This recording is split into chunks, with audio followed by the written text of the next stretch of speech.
Hangad naman po ng Department of Health ang mas epektibong Universal Health Program para sa ating mga kababayan.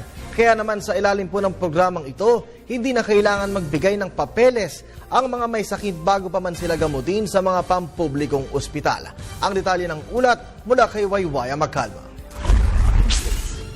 Misyon ng Department of Health ay ang lahat ng maralitang Pilipino sa bansa ay malayang makakapagpagamot at hindi na iniisip kung papaano mababayaran ang kanilang gastusin sa ospital. Ito ang maitutulong ng Universal Health Care na programa ng ahensya.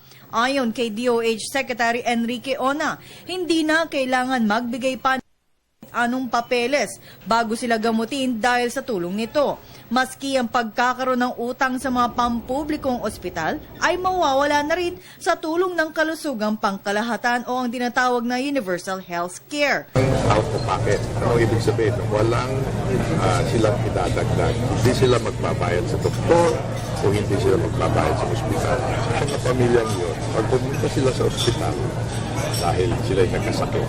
So when they're admitted in a government hospital, government, national o local, dapat o wala na silang ibabayad na added expense. Yun ang tinatawag natin no balance billing. Ito ay matagal na ang programa ng ahensya na kung saan may mga Pilipino pa rin ang hindi nakakaalam nito.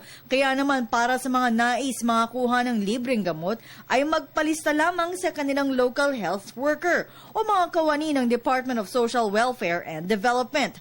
Kaya naman humihingi ng tulong ang kalihim sa lokal na pamahalaan upang mapaigting pa ang kampanya ng ahensya. Sa kababayan, pag nagkasakit sila at pumunta sa ospital at pag tinignan sa listahan na wala sila doon sa listahan, i-evaluate pa rin sila. Ibig sabihin, titingnan ng ating social worker doon kung sila ay that fits into the so-called poor.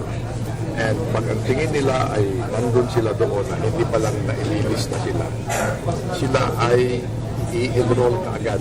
Katuwang rito ng ahensya ay ang PhilHealth, kaya naman maraming Pilipino ang matutulungan na kung saan lahat ito ay sagot ng pamahalaan. That all the poor Filipino families are already covered or protected from being left out of the health system. Siniguro naman ni Secretary Ona na pinupuno na nila ang mga kakulangan ng doktor, nurse at maging ang mga pasilidad ng mga pampublikong ospital. Para sa Telebisyon ng Bayan, Waywaya Magkalma.